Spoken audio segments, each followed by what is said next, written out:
Allô tout le monde, bienvenue à l'épisode 9 du podcast Coupable d'être maman. Aujourd'hui, on parle des virus, les fameux microbes, avec Dr Landry qui vient nous montrer nous partager ses trucs, quand consulter, pourquoi consulter, quoi observer chez nos enfants avant de consulter aussi. Donc, une belle discussion avec elle. On vous souhaite bonne écoute. Bienvenue à Coupable d'être maman. Le podcast où 3 mamans se réunissent pour briser le silence autour de la culpabilité maternelle. Je m'appelle Stéphanie. Moi, Camille. Et moi, Mégane. Et on est 3 mamans. Après de nombreux échanges, nous avons réalisé à quel point la culpabilité est omniprésente dans notre rôle de maman. Entre la documentation, les médias sociaux et les nombreux jugements, nous sommes bombardés d'informations et de standards impossibles à atteindre.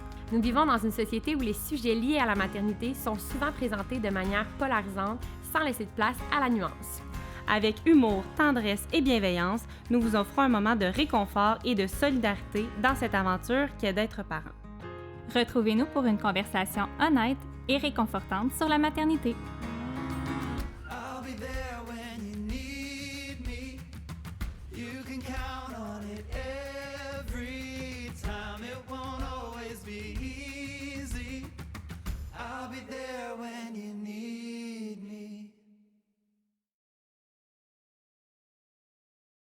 Salut les filles! Salut! Hey, aujourd'hui, épisode spécial. Oui. Parce qu'on a une invitée, et c'est notre première invitée ici sur le podcast. Fait que on est un peu fébrile. Ouais. Nerveuse. En tout cas, moi, je suis nerveuse. Comment l'inviter? On le dit comme ça, c'est out of the blue. Ouais. Donc, aujourd'hui, on reçoit Dr Marie-Thérèse Landry et on va parler des virus. Parce que c'est la saison des virus. Virus de garderie, plus précisément. En plus, nous, on est comme timés parce que notre retour au travail approche. Et nos filles vont commencer leur première année de garderie. Bon, Steph, on sait que... mais ils ramènent déjà les virus. Oui, c'est ça. C'est ça. Fait que toi, t'as déjà vécu comme ta première année de garderie avec ton Fait que toi, t'es l'expérience. C'est ça. Mais c'est toujours l'expérience, je veux dire. Non, mais dans la discussion, oui, ça sera ça. La personne avec l'expérience de la première année. Exactement. Comme, moi, je connais ça. C'est ça. Je l'ai vécu. Fait que nous, on aime ça tout le temps, parler un peu des sujets, tu sais, qu'on va vivre ou qu'on est en train de vivre, parce qu'en même temps, ça nous fait apprendre. Fait que c'est bien cool. Fait qu'on dirait que je commencerais par laisser Marie se présenter. Moi, j'appelle Marie parce que, pour ceux qui savent pas, c'est mon amie. On s'aime beaucoup. Non, mais puis je pense que on peut tout t'appeler Marie. Ben oui, c'est parfait. Ça diminue pas les connaissances. Non, c'est ça. Puis ça rend la discussion un peu plus friendly. Aucun problème. Mais tu sais, on le sait que c'est parce qu'on se connaît. Fait que voilà. Mais ça reste un peu le but de la discussion. Ben oui, on est professionnels, mais l'objectif, c'est quand même d'être dans la douceur, dans la bienveillance avec les mamans. On est vraiment pas là en jugement. Exactement. Fait que écoutez, la spécialiste parfaite pour ça parce que t'es toute douce et que ça va être parfait. Donc on te laisse te présenter. Vas-y. Ben c'est ça. Moi, c'est Marie-Thérèse Landry. Je suis médecin résidente là, à Drummondville en médecine de famille. Fait que j'ai tout récemment fini ma formation en médecine de famille ici. Fait que c'est vraiment le fun que vous m'ayez invitée. C'est super intéressant. Puis je vais essayer de donner des conseils pour aiguiller les mamans, même les papas aussi, avec les virus, tout ça, parce qu'on est pile poil là, dans la saison. Puis c'est sûr qu'on va donner des conseils plus généraux pour essayer de vous aiguiller là-dedans, essayer que ça soit un petit peu moins difficile, moins déboussolant, moins culpabilisant quand ça se présente. Puis c'est sûr que si jamais une situation qui vous inquiète, tout ça, ben ça remplace pas évidemment la vie d'un médecin. Absolument. Puis ça, je pense qu'on va le répéter. Non, mais ça, c'est correct. L'information générale. C'est de l'enseignement pour éviter que les mamans, les parents en général soient plus confiants là, quand ils affrontent des situations qui peuvent des fois être déboussolantes. Là. Absolument.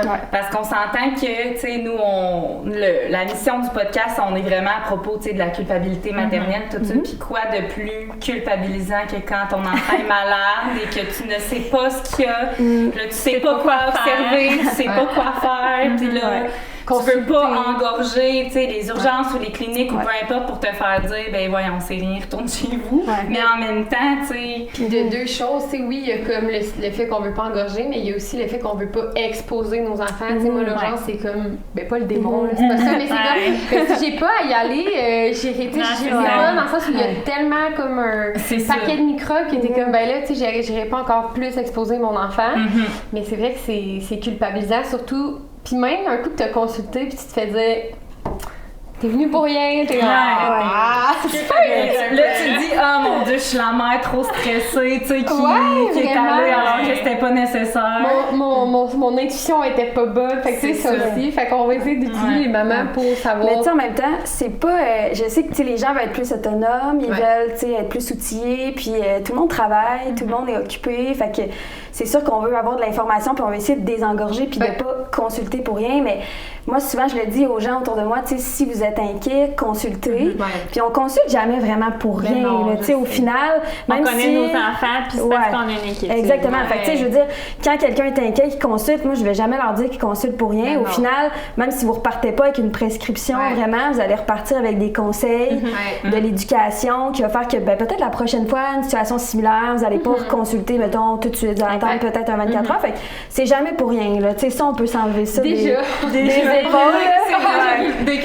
final, c'est de l'éducation, puis nous, on étudie tellement longtemps pour vous aider là-dedans que c'est correct. Là. Puis on apprend à connaître nos enfants aussi. C'est ça. Quand ils les ont pour à la force première d'en fois. avoir, c'est ça. On sait pas trop. Puis des fois, c'est nouveau, puis après ça, t'es comme, finalement, ça va être pour le reste de notre vie. C'est de l'exposition, puis c'est un peu, tu sais, nous, on est biaisés, là, on en voit tellement, on a des idées en tête, des gens qu'on a déjà vus, on fait des comparaisons pour être capable. Exactement. Mais tu sais, vous, le premier bébé, première fois qu'il coule du nez, là, tu sais, c'est pas évident de dire, je vais-tu consulter, je vais pas consulter. Mais puis il y a un lien émotif aussi que les spécialistes, fort heureusement, n'ont pas. Il y a ça aussi, tu sais, nous, c'est nos cocos. Fait que là, émotivement, on est comme, mais là, il va pas bien, je veux pas, tu sais, il y a ça qui rentre aussi en ligne de compte. Fait que, mais l'entendre que je parle pas. Moi, ça je trouve ça tellement plus difficile parce que même, en tout cas, tu pourras nous dire, mais même les professionnels, tu sais, est-ce que des fois vous demandez des tests que tu sais un enfant qui parle pourrait vous dire où est-ce qu'il y a mal, tu sais, bobo, même juste pointer, tu sais, même un bébé là, tu sais, qui parle pas, ça peut être de la tête aux pieds. On sait pas, tu sais, si tu des dents, ça rentre dans la difficulté de la chose. On imagine pour les mamans que tu sais, on est comme, oui, on les connaît, mais tu sais, puis même au début, là, on les connaît pas tant que ça, là, on est comme, bon, là, tu pleures, pourquoi? T'as faim, t'es fatigué, t'as mal quelque part, tu sais, on le sait pas, mais là, plus ils vieillissent. Quand ils sont rendus à la première année de garderie, généralement, on est un peu meilleurs. On a eu quelques circonstances là, qui nous ont apprises. Puis il y a souvent aussi de la superposition, là, dans le sens où c'est pas juste, mettons, un petit rhume, mais il y a les dents en plus de ça, où il est assez... Qui fait quoi, là? Qu'est-ce qui appartient à ça? Tu sais, moi aussi, des fois, après une nuit de... marde, disons-le comme ça. Une nuit très difficile. Le monde me disait, mais pourquoi elle dormait pas? Je suis comme, je le sais pas. Là, parce que ça, c'est un peu la même affaire. Tu sais, quand on arrive pour consulter, c'est que, ben là, qu'est-ce qui appartient à quoi? C'est un peu difficile de départager, mais on va quand même essayer aujourd'hui de départager certains termes, certaines connaissances, puis essayer d'outiller les parents pour savoir quand consulter, où consulter, c'est ça. Ça ressemble à ça. C'est ça. Merveilleux. Donc, on part ça. Là, quand je préparais l'épisode, je me questionnais, j'étais comme... On dirait qu'il y a tellement de choses à aborder, là, mais je pense, en tout cas personnellement, puis tu sais, on commence à me connaître un peu dans le podcast, on dit souvent que j'ai un petit tempérament légèrement anxieux, on va dire comme ça. Mais tu sais, moi, ce qui me stresse beaucoup, puis je pense peut-être que ça va rejoindre d'autres mamans, c'est la fièvre. Parce qu'on dirait que c'est comme... Puis je le sais même pas, puis ça c'est comme la première question un peu, c'est quoi exactement, tu sais, la fièvre, à quoi ça sert, puis d'où ça part, parce que moi, dans ma tête, ça sonne fièvre, infection. Donc, tu sais, je pense pas que c'est nécessairement ça. Parce que ils sont tellement chauds, brûlants, les yeux dans les vapes, tu fais comme, il va pas bien. C'est ça. Mais il y a aussi une fenêtre de temps, je pense. De temps, puis je pense aussi que le chiffre, est-ce qu'il importe aussi là-dedans? C'est ça. Je pense que ça plein de questions. C'était des bonnes questions. C'était des bonnes questions. Puis, tu sais, la fièvre, en général, tu sais, la définition, mettons, de la fièvre, c'est quand ta température du corps est plus haute que la normale. Souvent, on définit la fièvre de 38,0 rectal et plus. Fait que ça, c'est de la fièvre. Après ça, tu sais, il y a des gens qui vont faire 38,0, 38,5, 39. Tu sais, il y a des niveaux de fièvre, mais souvent, c'est pas corrélé avec la sévérité ou l'intensité, mettons, de l'infection ou qu'est-ce qui cause la fièvre. Fait que c'est pas nécessairement quelqu'un qui fait plus de fièvre qu'un autre, il est plus malade. Tu sais, c'est pas tout le temps ça. C'est sûr qu'il y a des rendus à des niveaux, tu sais, de 40, etc. Là, on est ailleurs. Mais tu sais, un petit coco qui fait 38,0, il fait autant de fièvre que le 38,4, mais il est pas 38,4 n'est pas nécessairement plus malade. Fait que ça, c'est variable. Fait que ça, des fois, ça peut rassurer un peu quand on prend le thermomètre. Puis on est comme, il fait vraiment la grosse fièvre. Puis on favorise aussi la prise au niveau rectal. Fait que au niveau des fesses, avec un petit thermomètre numérique, les thermomètres au mercure, là, comme on mettait dans les fenêtres avant, des affaires de même, on n'utilise plus vraiment ça. Fait que c'est vraiment numérique. Rectal, c'est le plus fiable. Puis dis-moi si je me trompe, puis on se fait souvent dire aussi de ne pas le faire trop souvent. De favoriser dans les fesses, mais de le faire vraiment, tu sais, mettons, quand c'est ça, tu touches. Faut pas abuser, là, de prendre la température, parce que c'est quand même pas le fun là, pour les enfants de faire ça, mais reste que, si on est inquiet, comme tu disais, s'il est chaud, il est plus irritable, il chigne, il dort plus, ou il est pas capable de dormir, il est comme tout rouge, ou des enfants plus vieux qui sont capables de dire j'ai froid, puis il fait pas froid, ou qu'il y a d'autres symptômes qui accompagnent la fièvre, ben là, let's go, on peut prendre la température, mais faut pas abuser non plus de la température. Fait que, en général, c'est ça la définition de la fièvre, là, plus 38 et plus au niveau rectal. Puis la fièvre, c'est vraiment naturel. C'est un moyen de défense que notre corps a par rapport à une insulte quelconque ou à une infection ou des choses comme ça. Puis en général, comme tu disais, quand quelqu'un fait de la fièvre, la cause la plus fréquente, c'est l'infection. Mais il y a une panoplie d'affaires qui peuvent faire de la fièvre. Mais vraiment, en général, c'est l'infection. Puis là, l'infection, ça peut être un virus ou une bactérie. Là, fait que puis ça, quand on parle d'infection, est-ce que c'est à ce moment-là que ça va être plus élevé au niveau de la fièvre? Est-ce que là, on parle, mettons, du 39 et plus? Ou ça, pas nécessairement. Pas nécessairement. C'est ça qu'on entend souvent. Et en haut de 39, c'est ça, c'est signe d'infection. Oui, c'est ça, il faut aller consulter. C'est pas nécessairement. Pas nécessairement. Il n'y a pas vraiment, en tout cas, ça n'a pas été prouvé jusqu'à maintenant qu'il y avait vraiment un lien là, entre ce qu'on voit sur le thermomètre puis qu'est-ce qui fait que l'enfant a de la fièvre. Là. Pas nécessairement. Puis c'est drôle que tu dises ça parce que ça me fait penser que, tu sais, ma fille a fait une infection urinaire. Si le sait. Puis ça, c'est très dur à savoir quand que c'est un bébé parce que je veux dire, qui parle pas puis qu'il n'y a aucun autre symptôme que la fièvre. Puis tu sais, elle n'en faisait pas tant que ça. Là. Puis même des fois, ça arrêtait, ça recommençait. Puis finalement, tu sais, elle avait vraiment une infection, tu sais, qu'il a fallu traiter. Puis tout ça qui a comme perduré. Fait que ça fait quand même du sens. Mais je pense aussi que le stress relié à la fièvre pour les mamans, c'est que quand on sort de l'hôpital, c'est comme jusqu'à tel âge, s'il y a de la fièvre, là, c'est comme 9 ans, il y a un genre de question. On dirait qu'on reste avec ça. Avec on veut vraiment saisir les parents. Mais c'est correct dans le sens où je comprends qu'il y a une différence. Je pense que c'est 3 mois. Après ça, exactement. S'il y a de la fièvre, c'est un no-brainer, c'est l'hôpital. Mais pourquoi? Moi, je me demande pourquoi avant 3 mois, c'est automatiquement l'urgence? Oui, c'est que, tu sais, de 0 à 3 mois, tu sais, dès que l'enfant a 38 rectal de température, on donne pas, tu sais, d'acétaminophène, d'ibuprofène, on va à l'urgence. On n'a pas... C'est vraiment pour éviter que les parents attendent, parce qu'on s'entend qu'en 0 et 3 mois, les enfants n'ont pas beaucoup de défense là, contre toutes sortes d'infections. C'est ça l'affaire. C'est ça, puis ils n'ont pas un très bon système immunitaire. Ils ne sont pas capables de se défendre très bien contre un simple rhume, mettons. Fait qu'il faut consulter plus rapidement en évitant que ça se détériore. Puis ils sont en train tranquillement de construire leur système immunitaire. Puis c'est à cet âge-là, c'est une tranche d'âge les infections peuvent être plus... ils peuvent se détériorer. C'est des infections, en tout cas, s'ils les attrapent, peut être plus grave. Fait qu'on niaise moins là, entre 0 et 3 mois. Fait puis après ça, on se peut se permettre d'attendre un peu, là, tout dépendamment si l'enfant a plus que 2 ans, moins que 2 ans, ben, on attend 48 heures.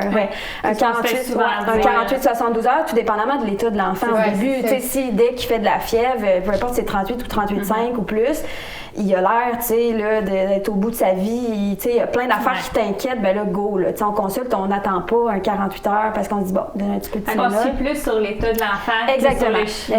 C'est les deux ensemble vraiment qui nous donnent le tableau parce que c'est ça qu'on va vous demander. Nous, là, on va demander le chiffre, mais on va aussi beaucoup questionner le reste du tableau. Là. Dans l'état, qu'est-ce qu'on observe, mettons, tu sais, comme... Au niveau de l'alimentation, au niveau, tu sais, c'est vrai que, tu sais, oui, il y a l'état, mais tu sais, c'est vrai que des fois, il y en a qui ont un peu moins d'appétit à ce moment-là. Mais tu sais, s'ils continuent un petit peu à manger, s'ils s'hydratent encore, mais tu sais, c'est là que, genre, la limite c'est pas évident pour les parents, surtout quand c'est comme la première fois qu'on qu'on est à présence de fièvre. Fait que, tu sais, nous, ce qu'on va questionner beaucoup, c'est, bon, la température. Tu sais, quand est-ce que vous l'avez pris? Fait que, tu sais, important de noter un peu, bon, à telle heure, tel jour, bon, c'était, mettons, à 38. Fait que, notez vraiment la température, comment ça a été pris, c'était quoi le chiffre sur le thermomètre. Puis après ça, si on donne des médicaments, ben notez un peu les heures, parce que nous, on va le demander également pour voir si la température qu'on va prendre à la clinique ou à l'urgence, si elle est fiable. Parce que si, disons, ça fait moins de 4 heures qu'on a donné le Tylenol, l'acétaminophène, pardon, ben, tu sais, si ça fait moins de 4 heures, ben là, la température est un peu moins fiable. Fait que nous, on demande souvent ça, tu sais, à quelle heure les derniers médicaments. Puis l'alimentation, l'hydratation, c'est vraiment une bonne question parce qu'on va le demander aussi, à savoir, tu sais, surtout l'hydratation, tu sais, est-ce qu'il fait des bons, il ou elle fait des bons pipis, tu sais, les boire, tout ça par rapport à son habitude, tu sais. Parce que souvent, les parents vont dire, ah, il mange plus pantoute. Fait que là, bon, OK, il a fait des petits caca, je pense qu'il mange encore un peu. Mais, fait que c'est vraiment de savoir par rapport à son habitude, tu sais, parce que c'est vous qui le connaissez vraiment plus que nous, qu'on le voit, tu sais, pas très longtemps. Fait que c'est vraiment l'hydratation, les pipis, les sels, les boire. Puis tu sais, il faut dire que c'est normal qu'il y ait une petite diminution parce que oui, parce qu'il est fatigué, quand on est malade, on mange exactement. Puis tu sais, vous faites de votre mieux là, pour nous donner cette information-là. On veut pas, tu sais, le boire au millilitre près. Nous, on est capable de se faire une idée entre son habitude puis maintenant, tu sais, si tu la moitié, si tu moins que la moitié, quelque chose comme ça. Puis après ça, nous, à l'examen physique, on peut vraiment regarder des choses, tu sais, en examinant le bébé de la tête aux pieds, peu importe son âge, on évalue de la tête aux pieds. On est capable de regarder des affaires qui peuvent nous dire, ah, t'es un petit peu déshydraté ou pas. Tu sais, fait que même si vous vous souvenez pas trop, ah, y a-tu bu tant de millilitres, c'est pas grave, là. C'est vraiment une idée globale pour nous donner une idée, tu sais, est-ce qu'il, oui, a l'air déshydraté ou pas, là. Fait que c'est surtout ça, sinon, il y a plein de choses qu'on peut regarder avec la fièvre, tu sais, c'est surtout les symptômes qui peuvent l'accompagner, tu sais. Le sommeil aussi doit être en ligne de compte, tu sais, s'il arrive à quand même bien récupérer, tu sais, il y a des bébés, moi, c'est l'inverse, surtout qu'elle est malade, elle dort plus, là, on dirait qu'elle n'est pas capable d'avoir un cycle de sommeil récupérateur. L'inverse, c'est des bébés qui ne font que dormir. Mais tu sais, c'est aussi te comparer peut-être avec ce qu'il y avait avant. Ouais, exact. Tu sais, si d'habitude il fait telle sieste ou il dort tant par 24 heures, puis là maintenant c'est soit plus, c'est soit moins. Mais ça nous dit un peu que son état général est un peu moins bon.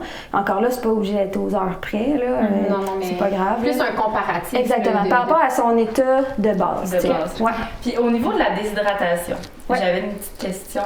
Parce que je me dis, tu sais, des fois c'est dur de savoir. Tu sais, exemple, à un moment donné, je me rappelle que ma fille, elle se faisait garder, puis ma belle-mère, c'est elle qui a gardé, elle m'a dit, elle boit pas beaucoup, mais assez pour pas se déshydrater. Mais tu sais, qu'est-ce que ça veut dire? Puis aussi, est-ce que, tu sais, exemple, que le bébé refuse du lait après, là, je parle après 6 mois, exemple, ou même avant, je sais pas, mais est-ce que qu'est-ce qu'on peut donner, tu sais, exemple, avant 1 an, tu sais, du Pédialyte ou de l'eau dans un biberon, tu sais, qu'est-ce qu'on peut faire, exemple, à la maison pour prévenir la déshydratation puis pas arriver, justement, avec un bébé qui est déshydraté? Bien, les cycles qui peuvent être objectivés un peu plus, tu sais, vus à la maison chez les enfants pour la déshydratation, c'est justement comparer la quantité qu'ils boivent. Puis sinon, c'est surtout avec l'élimination, fait tu sais, les pipis, tu sais, s'il bouille quand même encore bien sa couche, c'est un bon signe, là, tu sais, s'il y a des larmes, si sa bouche, tu sais, ça a l'air quand même encore humide, tu sais, c'est pas sec, ben ça, c'est quand même des signes qu'il est encore bien hydraté malgré qu'il boit pas comme pile poil comme d'habitude. Il y a quand même un certain gap, là, entre je suis super hydratée puis je suis déshydratée, tu sais, sec, là, il y a un gap que le corps, il comprend, là, que tu es malade, tu fais de la fête, fait dans un certain sens, il emmagasine un petit peu. Fait que ça, c'est des signes. À un biberon près, là, non, c'est la déshydratation, ça doit quand même se faire sur plusieurs. C'est ça. Tu sais, vraiment, si d'habitude, je sais pas, là, j'ai pas d'enfant, fait que je sais pas combien ça boit nécessairement au millilitre près, mais mettons, d'habitude, il boit, je sais pas, 3 biberons dans sa journée, puis là, il en boit 2, tu sais, c'est pas si mal. Nous, c'est vraiment 50% et moins, la moitié, encore moins que la moitié. Là, on se questionne. C'est un portrait global. Là, oui, on questionne les boires, l'hydratation, mais après ça, il y a d'autres éléments, d'autres questions qu'on va demander, l'examen physique. Après ça, tout ça dans notre tête, ça va faire comme un portrait global, puis on va dire, OK, non, il est bien hydraté, ça m'inquiète pas. Fait que, mais c'est tous des éléments que vous pouvez regarder à la maison pour nous donner ça. Puis, quand moi, j'avais consulté, parce que moi, ma fille, elle s'était mise à vomir à l'infini, puis là, ça faisait comme 24 heures, elle gardait rien. Fait qu'on on avait consulté, puis le médecin nous avait dit, puis à ce moment-là, elle avait peut-être 9 mois, ça fait pas si longtemps que ça. Puis là, elle nous avait suggéré le pédialytre. Mais je sais pas, tu sais, à quel âge, c'était comme de l'eau, sinon, tu sais, puis si elle prend pas le lait, tu sais, des fois, c'est comme... Fait que, tu sais, l'eau, le pédialyte, t'as-tu une idée? C'est une bonne question. J'avoue que à date, dans ce que j'ai vu, tu sais, comme clientèle, tout ça, j'en ai pas encore, tu sais, prescrit ou de quoi, mais tu sais, les pharmacies, ça pourrait être une bonne ressource pour s'informer par rapport à ça. Si jamais vous demandez ou vous passez par la pharmacie, vous dites, ben, tant qu'à être là, je vais faire une réserve de pédialyte, mettons. Mais l'âge précis, je me souviens pas, tu sais, ça doit concorder pas mal avec l'âge où on commence à donner de l'eau au repas. Tu sais, qu'on sauve un peu le biberon. Fait que, c'est sûr qu'à, mettons, 2 mois, on le suggère pas. Non, c'est ça. Là, c'est vraiment, tu sais, soit 3 mois, fièvre, urgence. C'est ça, exactement. Fait que, tu sais, à cet âge-là, c'est encourager plus les boire, puis soit l'allaitement ou le lait, tu sais, préparé selon ce qu'on donne, là. Mais tout ce qu'on parle, c'est dépasser le 3 mois, là, dans le sens. Ouais, exactement. On le répète, mais 0-3 mois. Urgence. Le pisson, on se le fait répéter beaucoup, mais le discours qu'on a en ce moment, c'est après ça. Exactement. Mais c'est des bonnes questions parce que moi, par rapport à la déshydratation, en fait, quand on devient parent, on se rend compte que c'est vraiment le bébé qui décide. Je sais pas vous autres, là, mais tu sais, mettons, quand elle refuse de boire, là, tu sais, il n'y a rien à faire, là, tu peux pas. Puis, tu sais, il n'y a pas d'intervention, tu sais, je veux dire, moi, je pense à qu'est-ce que moi, je fais dans la vie, puis je me dis... Il n'y a pas de moyen de, tu sais, comme je sais que je vois sur les réseaux sociaux des parents qui font, exemple, des popsicles de pédialyte, pour leurs enfants. Puis là, vu que c'est un popsicle, mais tu sais, quand c'est un bébé, là, il n'y a rien à faire. Fait que ça devient, moi, je me sentais vraiment impuissante devant la déshydratation, dans le sens que j'étais comme, là, bon. Ça faisait 24 heures qu'elle avait rien bu. Là, j'étais comme, je savais plus trop quoi faire. Puis j'avais appelé au 81 puis il m'avait suggéré du pédialyte. J'en avais pas à ce moment-là parce que je me disais justement, fait que j'avais comme fait une solution maison puis elle m'avait dit, mais je me rappelle pas avec quel âge, mais je sais que l'infirmière m'avait dit comme c'est mieux que... Parce que elle devait avoir son 6 mois environ. C'est-tu quand elle a fait son infection? Parce que c'était genre... Ben, il me semble que c'était avant qu'elle commence à manger, par exemple, parce que je m'étais dit, j'étais censée commencer, puis là, je m'étais dit, bon, là, je commencerai pas, elle filait tellement pas, puis elle dormait elle allait 6 mois. C'est ça. Fait que c'est un peu avant ça, mais je pense que vous avez raison, ça compte pas. Mais tu sais, dans le doute, une situation comme ça où on a l'impression vraiment que ça se peut, qu'ils mangent juste rien ou ils boivent rien. Fait que, tu sais, là, ça serait intéressant d'aller, tu sais, soit un petit pas vers le pharmacien ou prendre un rendez-vous. Puis le 8-1 reste quand même... c'est une bonne ressource. Oui, une bonne ressource. Aider un peu, aiguiller, mais... À choisir, tu parles du pharmacien. À choisir, moi, mon premier appel va toujours être mon pharmacien. Parce que le 8-1, premièrement, c'est des fois très long à avoir la ligne. Puis je trouve que des fois, ça finit souvent en, consulter. Parce qu'eux, il faut qu'ils se protègent. Oui, nécessairement, exactement. Ils ne voient pas l'enfant. Parce que le pharmacien, si t'arrives avec le bébé dans le coquille, puis là, il le voit, il est comme... Puis c'est long. Moi, j'ai appelé là une fois, puis la discussion, elle a été très longue. Tu sais, j'avais mon bébé qui filait pas à côté, puis j'étais comme, ben là, regarde. Mais là, maintenant, ils ont un service de rappel. Le 8-1, c'est nouveau, là. Genre, ça fait peut-être, en tout cas, moi, j'appelle, tu sais, ça, je suis comme... Quel genre de moment-là? Ben, c'est correct. Ben, non, quand mon enfant est malade, j'appelle pas là pour chatter. Quand j'appelle, parce que moi, on dirait que mon stress est toujours comme le soir ou la nuit, tu sais, quand les autres ressources sont fermées. Ça, c'est 24 heures. Mais là, quand t'appelles, ça dit le temps d'attente approximatif. Puis là, ça dit... est-ce que vous voulez qu'on vous rappelle? Oui. Puis là, je pense que tu dois rentrer un numéro, quelque chose. Puis tu sais, ils ont ton dossier, là. Fait que vous êtes telle personne, voulez-vous qu'on vous rappelle à tel numéro? Si oui, faites le 1, puis après ça, au revoir, ça raccroche, puis ça te rappelle. Fait que ça, c'est le fun. C'est intéressant. Pas rester, comme tu dis. Fait que ça, sérieusement, je sais pas qui a pensé à ça, mais... C'est une bonne affaire, c'est une bonne affaire. Mais tu on revient aux pharmaciens. Oui. T'en parlais tantôt, mais c'est vrai que c'est une bonne ressource. Puis de plus en plus, ils peuvent prescrire certaines choses. Ça a changé beaucoup. Cette limite-là, je la connais pas. Mais ce que je veux dire, c'est comme premier contact. Après ça, je trouve qu'ils peuvent rapidement, tu sais, si j'étais toi, moi, je consulterais. Ou attends, tant de temps. Ils ont le contact physique avec le bébé. C'est ça la différence avec, comme une Puis ils ont beaucoup de connaissances, ils sont pas, tu sais, fait que... Parce qu'il y a beaucoup de... On va en parler un peu plus tard probablement, mais il y a beaucoup, tu sais, même s'il fait de la fièvre, si, mettons, c'est un virus, il y a beaucoup de choses qu'on peut offrir, même si on donne pas d'antibiotiques, là. Et puis, c'est souvent des choses qui se vendent sur les tablettes, en vente libre à la pharmacie. Mais qu'on sait pas, qu'on connaît pas. Exactement. Fait que le pharmacien, honnêtement, c'est lui le spécialiste de ce qu'il y a dans sa pharmacie. Fait que c'est vraiment une belle ressource qui pourrait être plus utilisée, là, maintenant qu'ils ont plus de droits puis tout ça. Fait que c'est super intéressant. Ça aussi à désengorger un peu le système. Là, tout à fait. Je sais que dans certaines pharmacies, il y a des infirmières qui sont sur place. Tu peux prendre rendez-vous. Moi, je faisais ça. Ma fille souvent se tirait les oreilles, puis là, je suspectais une otite, puis je me disais, ça me tente-tu pas d'aller m'asseoir pendant 8 heures à l'urgence pour une otite, ou aller voir en mini-urgence et tout. Surtout que son état général était très bon. Là, c'était vraiment comme dans ma tête que ça fabulait, mais quand même. Fait que, tu sais, là, je prenais rendez-vous avec l'infirmière, puis à n'importe quelle pharmacie qu'il y en a, là, dans le sens que c'était pas ma pharmacie, je prenais rendez-vous, j'allais consulter, ça prenait 3 secondes à regarder, puis t'es comme, selon mes compétences, mes connaissances, moi, je vois qu'il y a rien, mais t'es toujours, tu sais, t'es toujours libre d'aller consulter, mais tu sais, des fois, ça calme un peu notre stress de comme, OK, tu sais, moi, je partais en vacances. On peut attendre un peu. 2 semaines, je me disais, là, je m'en vais aux States, là, ça me tente pas un otite aux States, fait que j'étais allée valider aux States, aux États-Unis. J'étais allée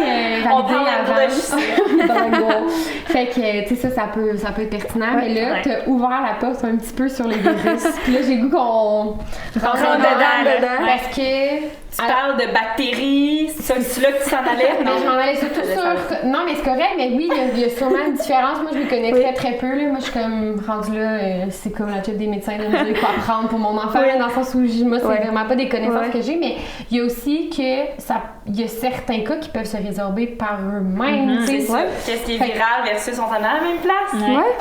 Mais même... Bactérien qui est viral.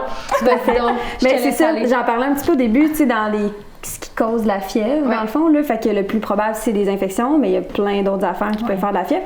Mais chez les enfants, tu sais, souvent les jeunes enfants qui sont en train de faire leur système immunitaire, leur défense, tout ça, mais souvent, c'est... Tu sais, plus souvent qu'autrement, c'est des virus qui vont causer la fièvre. Fait que c'est des infections virales, là, qu'on appelle autant des infections, tu sais, des voies respiratoires, fait qu'un rhume, des fois même des pneumonies, ça va être des virus, des otites, ça peut être des virus plus souvent que des bactéries. Mais ça peut arriver là, que ce soit une bactérie. Fait que c'est sûr que si jamais vous venez consulter, puis nous, on examine l'enfant, on fait l'histoire, tu sais, avec les parents, on prend les signes vitaux, la température, tout ça, puis là, on a l'impression que c'est probablement plus viral, tu sais, un virus qu'une bactérie. Bien, souvent, on va plus proposer, tu sais, d'observer. Tu sais, on donnera pas des antibiotiques d'emblée, là. Puis, tu sais, il faut pas être déçu de ça, parce que c'est pour le bien de l'enfant. Au final, on donne pas des antibiotiques de façon, tu sais, aveugle. Parce que, oui, c'est très bon, là, les antibiotiques. Je veux dire, ça a fait beaucoup d'avancées dans les soins des gens, mais il y a quand même des côtés plus délétères aux antibiotiques si on utilise ça comme des bonbons. Fait que, vraiment, les virus, c'est super fréquent, puis il y a plein de sortes de virus. C'est juste le rhume, le simple rhume. Il y a plein de sortes différentes de virus qui donnent le rhume. Fait que c'est pour ça qu'on a tout le temps, tu sais, les enfants, ils ont plein de rhumes en un mois. Mais c'est pas tout le temps le même. C'est pas tout le temps le même. Des fois, c'est dur de savoir si c'est le même qui continue ou si c'est un nouveau. Tu sais, des fois, en un mois, il peut y en avoir 3-4, là, mais c'est pas le même, finalement. Une course à relais. C'est ça. Ouais, c'est ça. Puis ben, son système, il voit tout passer, puis c'est ça. Il s'habitue éventuellement. Puis, tu sais, au courant de la première année de vie, c'est la pire parce qu'il construit son système, mais souvent, heureusement, les infections chez les enfants sont pas intenses, durent pas si longtemps, mais ils ont l'air de durer longtemps parce qu'ils succèdent. Mais souvent, ça dure pas longtemps, sont pas graves généralement. Oui, il peut y avoir des enfants très malades, mais en général, c'est pas le cas. Mais ça fait en sorte qu'ils bâtissent un peu leur petite défense, mais c'est plus souvent des virus que des bactéries. Fait que c'est pour ça qu'on donne pas à pelleter là, tout le temps les antibiotiques. Puis pour les parents, c'est dur des fois à comprendre ou à faire la distinction là, pourquoi je peux partir des antibiotiques, mais ça c'est dur à voir, tu sais, de votre œil à vous. C'est plus nous avec l'évolution de l'enfant, tu sais, comment on le voit, c'est quoi l'histoire, comment c'était à la maison. C'est vraiment délicat, puis c'est pas tranché au couteau là. Je veux dire, la médecine en général c'est gris là, de A à Z. Fait que, puis ça c'est très insécurisant, je pense, pour les parents. Puis je comprends que c'est plate parce que des fois, ben faut reconsulter, tu sais, parce que ça quand on arrive, ça nous a tout pris compris prendre un rendez-vous. On a 3 enfants, appeler le matin à 8 heures, le déjeuner, puis le on se rend, ça fait genre 2 semaines qu'on dort pas. Parce que, mais tu sais, même si on repart pas avec une prescription antibiotique, on peut repartir avec des bons conseils aussi, qui vont aider à faire passer le rhume peut-être un peu plus vite ou sans nécessairement que ça dure moins longtemps, que ce soit un peu moins désagréable pour l'enfant.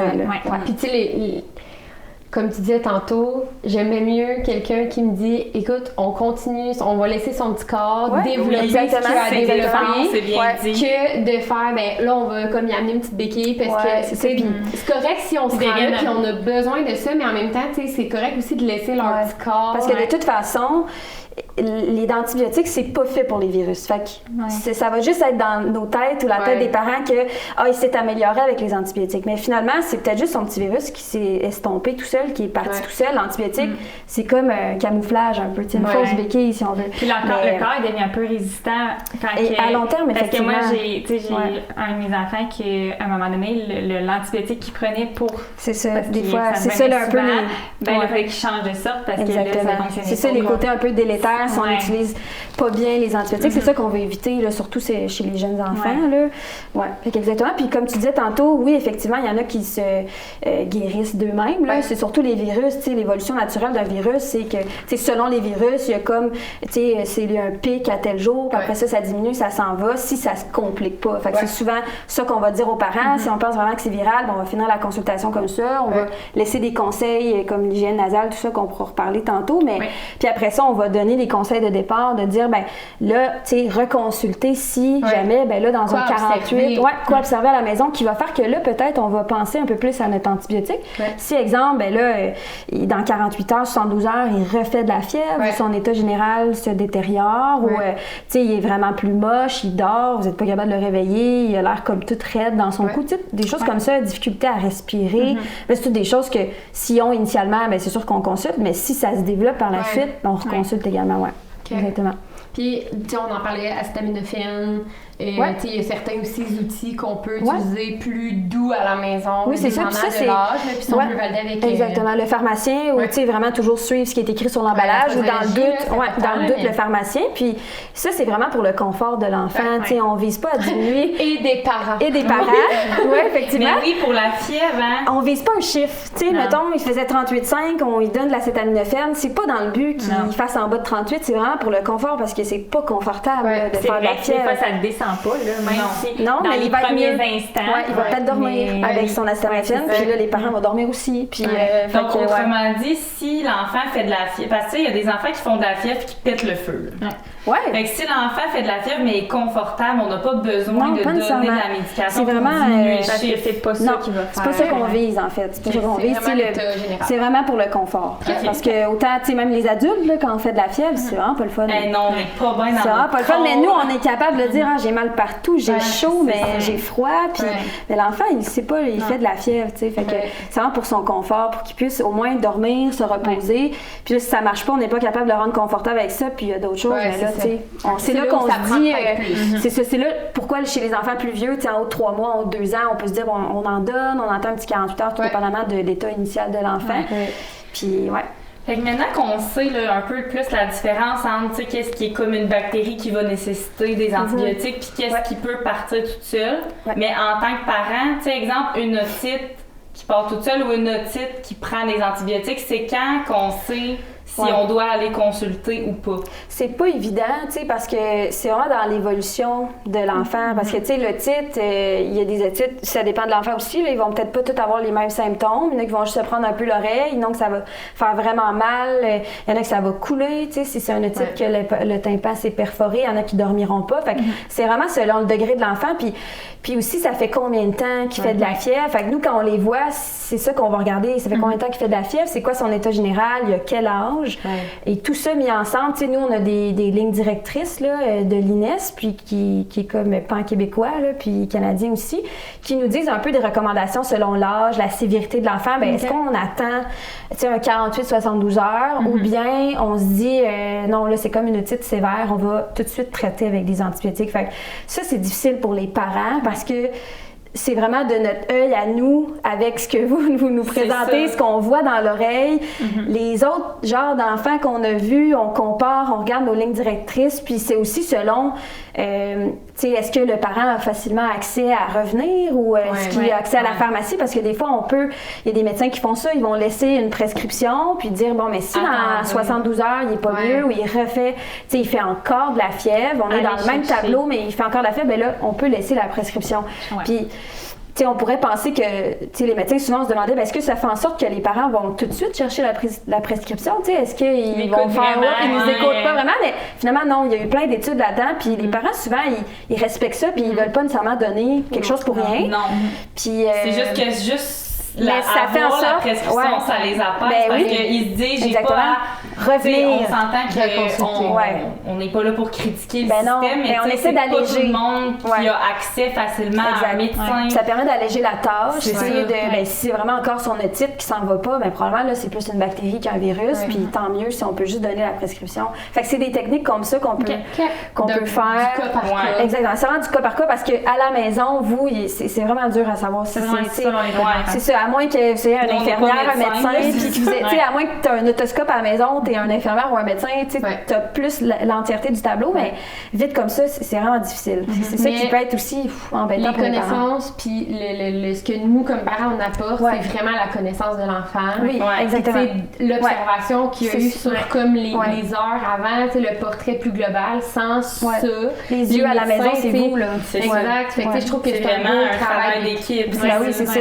Parce que nous, on voit un portrait de là au rendez-vous, mais des fois, ça arrive qu'ils sont rendus chez le médecin, puis ils ont l'air de rien. C'est tout le temps ça. Et là, c'est l'enfer. Ça arrive. Ça s'arrête pas, il arrive chez le médecin, des gros sourires.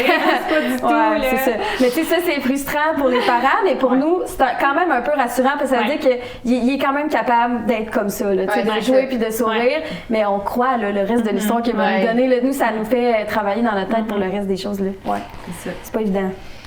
Puis depuis tantôt, on parle de forger les défenses. On dirait que je me questionnais un peu à savoir, bon, on sait que la première année à la garderie, tout le monde le dit, là, c'est assez brutal côté virus. C'est-tu un passage obligé, versus un enfant qui ira pas à la garderie? Est-ce que, exemple, un enfant, quand il va rentrer à l'école, il va vivre la même chose qu'un enfant en première année de garderie? Comment ça fonctionne? C'est pas... la garderie, c'est pas obligatoire. Là. Il y a des parents qui décident de ne pas envoyer les enfants à la garderie, tout ça.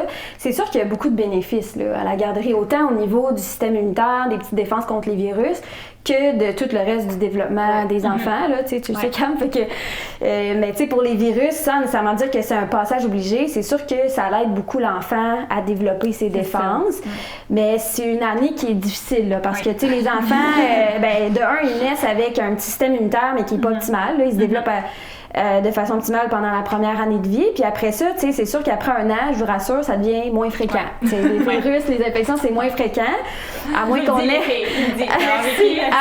un enfant, tu sais, avec des problèmes de santé haute. Ça, c'est à part, mais un enfant, tu sais, de façon générale, c'est moins peu. Fait que c'est sûr que c'est intéressant quand même la garderie pour ça, mais les enfants, ils n'ont pas de défense quand ils naissent, puis quand ils arrivent à la garderie, ils en ont un petit peu, mais pas tant plus, fait qu'ils sont malades tout le temps. Puis ils touchent à tout, tu sais, ils mettent tout dans leur bouche, ils touchent à tout, c'est pas tout qui est tout le temps désinfecté d'un enfant à l'autre. Fait que c'est sûr que ça, c'est comme le combo parfait. Là. C'est sûr qu'entre les deux, il n'y a pas de désinfection qui se passe. Exact. Comme Max Pivière. C'est ça. Fait que tu sais, ça, c'est le combo parfait pour dire que ton enfant va toujours être malade la première année de vie, mais c'est quand même bon pour lui. C'est ça. Mais tu sais, sans dire. De se dire ça. C'est ça. Mais c'est sûr qu'après ça, t'es comme, mon Dieu, il est tout le temps malade, mais c'est normal. C'est normal, mais tu sais, sans dire que c'est un passage obligé, c'est correct aussi les gens qui décident là, de garder leur enfant à la maison, ils font le développement, une exposition différente. Puis, tu sais, faut pas que l'enfant non plus reste juste à la maison. Là, souvent, ces gens-là, ils voient de la famille, ils vont à l'épicerie.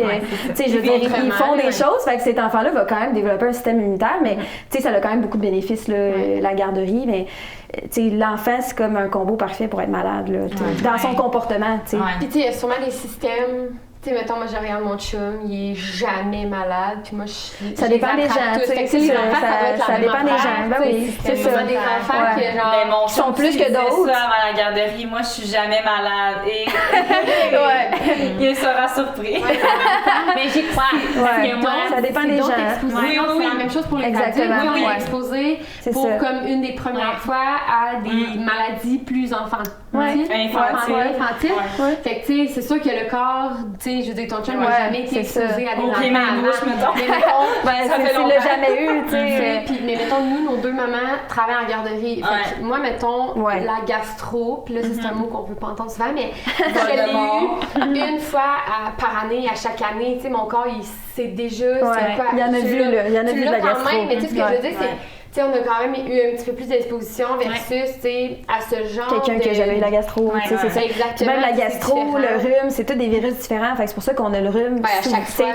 Tu sais, même les adultes, là, on peut avoir 2 rhumes dans un hiver, mais c'est pas le même virus nécessairement. Même chose, la gastro, c'est pas nécessairement toujours le même coupable. Mais mettons, tu sais, il y a comme, je pense qu'on a besoin des souches, plusieurs souches aux différents virus.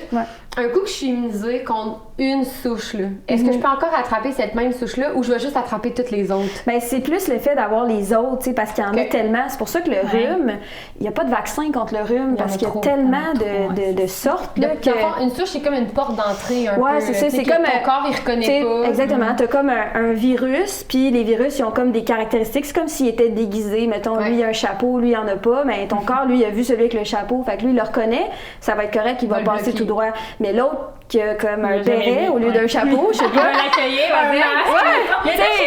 C'est ça, il y a une cape, là. Ah, lui, je l'ai pas vu. Fait que, tu sais, c'est comme ça un peu que ton système immunitaire, de façon grossière, se bâtit. Fait que je vais expliquer comme ça, moi, à mes enfants. C'est une façon. Le Superman avec la cape, mais il a pas reconnu Paul qui est arrivé. Exactement. Fait que c'est pour ça que, tu sais, on peut avoir le rhume, genre, plein de fois dans notre vie. Puis c'est pour ça qu'il n'y a pas de vaccin non plus, parce que, tu sais, ce serait, tu sais, c'est juste impossible. C'est une belle façon de l'expliquer aux enfants, comme ça. Mais même comme adulte, c'est comme. C'est dur à comprendre, moi, en tout cas. Ça m'a aidé. Tu sais, grossièrement, ça marche un peu de même. C'est la belle vulgarisation qui se passe. C'est parfait. Puis là, je vois le temps qui avance. Fait que j'aimerais ça qu'on aborde avant de terminer ça, la prévention. Parce que je pense que il y a beaucoup de parents qui vont se dire ouais, mais là, c'est ça, mais est-ce que je peux faire de quoi avant? Parce que, tu sais, faire de quoi pendant, on n'a pas vraiment le choix, mais qu'est-ce qu'on peut faire avant? Qui existe tellement plein d'affaires naturelles. Les shooters de gingembre, de jus de gingembre. Mais tu sais, il y a plein de choses qu'on peut faire pour prévenir, là, je dirais, prévenir la quantité qu'il va faire peut-être dans un mois ou dans une année sans qu'on puisse prévenir à 100%. On ne pourra pas empêcher notre enfant d'avoir un rhume, puis on peut pas l'empêcher. Non, c'est ça, parce que comme on disait, il y a quand même des bénéfices, mais on peut essayer de diminuer un peu le fardeau, là, fait que, tu sais, il y a toujours l'hygiène des mains qui est super important, fait que, tu sais, au plus possible, là, je veux dire, un enfant, faut encourager laver les mains ou nous laver les mains quand il n'y a pas l'âge de se laver les mains tout seul, tu sais, de nettoyer un peu les surfaces, nettoyer les jouets, mais c'est toujours à la mesure du possible, du quotidien, tu sais, des parents, là, on s'entend. De l'équilibre aussi, là. Exactement, tu sais, faut pas virer fou avec ça, mais on fait ce qu'on peut pour essayer qu'il y en ait un petit peu moins plus tard. Fait que, la garderie, c'est un beau moment pour laver les mains. Ouais, c'est ça. Essayer de, aussi quand, mettons, essayer d'éviter les contacts, mettons, avec quelqu'un dans la famille qu'on sait qu'il y a un rhume ou quelque chose, de limiter un peu, ou, tu sais, dans le temps des fêtes ou le jour de l'an, les fêtes d'amis, tout ça. Ça pourrait être un sujet complet. Ben oui, c'est ça. Mais, tu sais, sans éviter qu'il y ait une fête d'amis, tu sais, s'il y a quelqu'un qui a un rhume, tu sais, dans le party de Noël ou quelque chose, ben vous avez le droit de dire, ah, mais j'aimerais ça que tu mettes un masque, tu sais, si tu prends mon enfant, ou j'aimerais ça que tu te laves les mains, tu sais, c'est vraiment bénin, puis c'est rien là, de se laver les mains, c'est juste ça peut faire en sorte que ben l'enfant peut-être qu'il n'y aura pas ce virus-là ou quelque chose qui pourrait se dégrader puis faire quelque chose de plus grave. Fait que c'est toutes des affaires comme ça. Sinon, à part l'hygiène, laver les affaires, il y a les vaccins en général qui vont cibler là, certains virus, certaines bactéries, que c'est tout dans le calendrier du Québec que ça on recommande. Puis sinon, c'est pas mal ça. Là. Mais puis là, mettons, là, dans la première année de vie, souvent, ils suggèrent le sinus, l'hygiène nasale. Oui, l'hygiène nasale. Ça, c'est ça. Récemment, il y a eu un article dans la presse avec Sainte-Justine. C'est ça. Ben, en tout cas, dans les cours, dans le vestiaire des cours de piscine, les mamans se questionnaient. Oui, c'est ça. Mais tu sais, ça, c'est intéressant parce que ça montre que la science, la médecine, comme tout dans la vie, ça évolue. Il y a plusieurs années, Sainte-Justine. Heureusement. Ben oui, exactement. C'est comme n'importe quoi. C'est comme la cigarette. Quand ça a commencé, on savait pas que c'était pas bon. Puis là, bon, on le sait. Les affaires de Sainte-Justine, c'est pas comme la cigarette, mais c'est qu'il y a plusieurs années, ils ont sorti des recommandations, des guides pour les parents pour essayer d'aider là, dans des saisons de rhume et tout ça.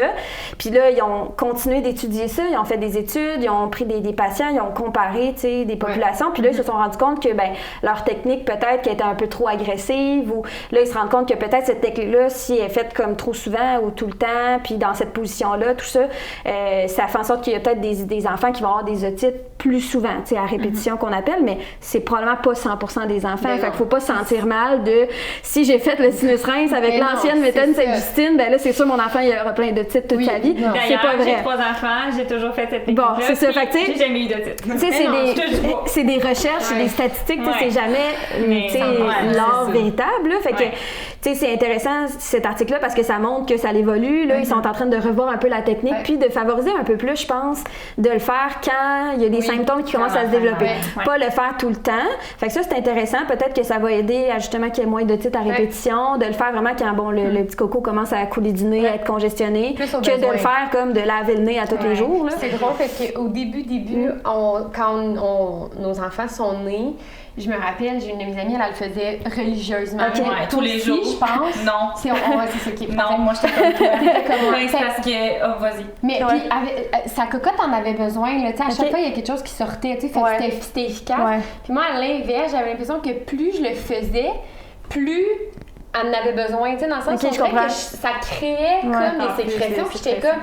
Mais là, j'arrêtais de le faire une journée ou deux, puis là, ça se gérait tout ça. Fait que, tu sais, il y a ça aussi, premièrement, il y a l'enfant. Oui, c'est ça. Encore une fois, on en parle, puis on revient un peu sur le sujet du dodo, on en parlait, il y a des recommandations, puis c'est bien correct, puis il y a un cadre, mais il faut aussi, par rapport à nos enfants, tu sais, valider. Fait que, tu sais, moi, depuis toujours, je le faisais juste au besoin parce que sinon, mon enfant, ça marchait pas. Mais si ça marche comme recette pour toi, c'est parfait. Exactement. Fait qu'à l'inverse, s'il y a des enfants que, au besoin, c'est tous les jours, ben ça se peut que ça continue d'être à tous les jours, tu sais, dans le sens où, c'est la technique, comme tu dis, ils ont revisité. C'est ça. Ils ont vu sont pas en train de dire que tout ce qu'on a fait. Non, c'est ça.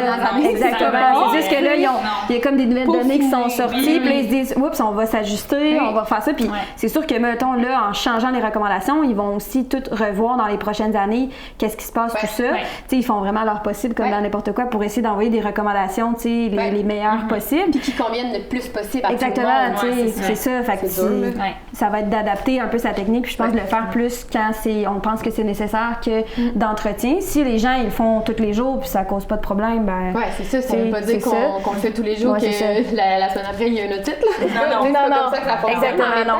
Mais c'est sûr que ça peut aider. Tu sais, on peut aussi adapter selon nos enfants. Puis on vous mettra l'article dans la description du podcast pour si jamais vous voulez aller la lire, parce qu'il y a quand même... Il parlait aussi de la position, de la quantité dans la seringue, exactement. Puis il y a aussi dans l'article qui parlait qu'il aimerait ça que l'INES, que je parlais un petit peu plus tôt, qui se positionne pour faire vraiment une recommandation globale, parce que là, si on regarde sur Internet, il y a Sainte-Justine qui est quand même qui est une grosse entité, là, qui est une grosse référence, exactement. Mais à travers le Québec, c'est comme si un peu tous les centres ont comme leur recette. Fait que ça, des fois, c'est mélangeant là, pour les parents ou même pour les professionnels de la santé qui veulent offrir un dépliant ou quelque chose aux parents. Fait que là, ils veulent, Sainte-Justine aimerait ça, ou tous les professionnels, les ORL, tout ça, aimeraient ça que l'INES fasse une recommandation. Fait que peut-être que ça suivra là, avec l'article de la presse. Là, mais parce que c'est vrai que c'est intéressant pour les parents. Quand on va à quelque part, on se fait dire quelque chose, on va ailleurs, on se fait dire autre chose. Tout le monde essaye un peu de donner le meilleur qu'il connaît. C'est normal. Ça fait partie de la vie aussi. Quand tu consultes plusieurs spécialistes à un moment donné, puis comme tu disais, la médecine, c'est une grosse zone grise. Je veux dire, derrière ça, c'est des humains. Chaque humain a sa... Je veux dire, même s'il y a un gros cadre, la médecine, je veux dire, vous faites des années d'études. Mais si vous sortez pas de là en disant je fais ce que je veux, c'est ça. Puis il n'y a pas de cas typiques. Il n'y a pas, dans les livres, il y a des cas typiques, mais dans la vie, c'est pas ça. C'est comme ça que ça fonctionne. Exactement. Puis on a parlé un peu des ressources qui peuvent vous aider à Sainte-Justine, qui est super intéressant, autant pour les virus, la fièvre, mais ils ont plein de dépliants pour les parents, des ressources faciles à imprimer que nous-mêmes en clinique, on donne aux parents. Fait que Sainte-Justine, c'est un bon site. Il y a le Mieux Vivre, qui est super intéressant. C'est ça. La plupart plupart des parents... dyslexique, mieux-être. C'est quoi mieux-être? Mieux-être ou mieux vivre. Là, toi, ça fait que tu as du mieux-être avec ça. Fait que c'est parfait. Puis Naître et Grandir aussi, qu'il y a beaucoup de ressources là-dedans. Il y a toujours le 8-1, comme on parlait tantôt. Puis Santé Canada aussi, il y a quand même des bonnes recommandations. Fait que ça, c'est toutes des ressources, je dirais, qui sont fiables, que les parents peuvent consulter sans craindre. Et là, comme maman, je rajoute, faites confiance à votre instinct. Ouais, la petite voix intérieure est bonne. Renseignez-vous, c'est correct, jamais mauvais. Chercher, mais après ça, tu sais, ramenez-vous. Puis, tu sais, il y a tellement de mamans qui, des fois, sont allées consulter puis sont comme, hey, j'ai l'impression, genre, que je le sais qu'il y a quelque chose, je sais pas quoi. Puis là, tu sais, on pousse un peu, puis finalement, hey, on a bien fait. Puis à la limite, dans le meilleur des cas, honnêtement, c'est de revenir à la maison en se faisant dire que non, c'est correct, c'est ça, exactement. Comme ça, ou c'est moins grave qu'on pensait, puis on repart avec l'éducation, des conseils, puis là, ça fait que la prochaine fois, ben, au lieu de consulter à la seconde la fièvre, on va peut-être attendre un 24 heures. Puis, tu sais, tout le monde apprend là-dedans.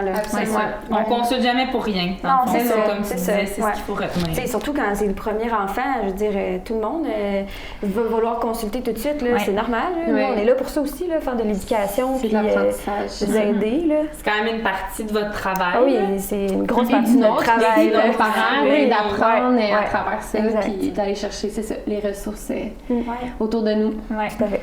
Je trouve que ça fait quand même un bon tour. Pour vrai, on a parlé de pas mal tous les sujets qu'on découvrir. Ça fait plaisir. Le scandale. L'hygiène nasale.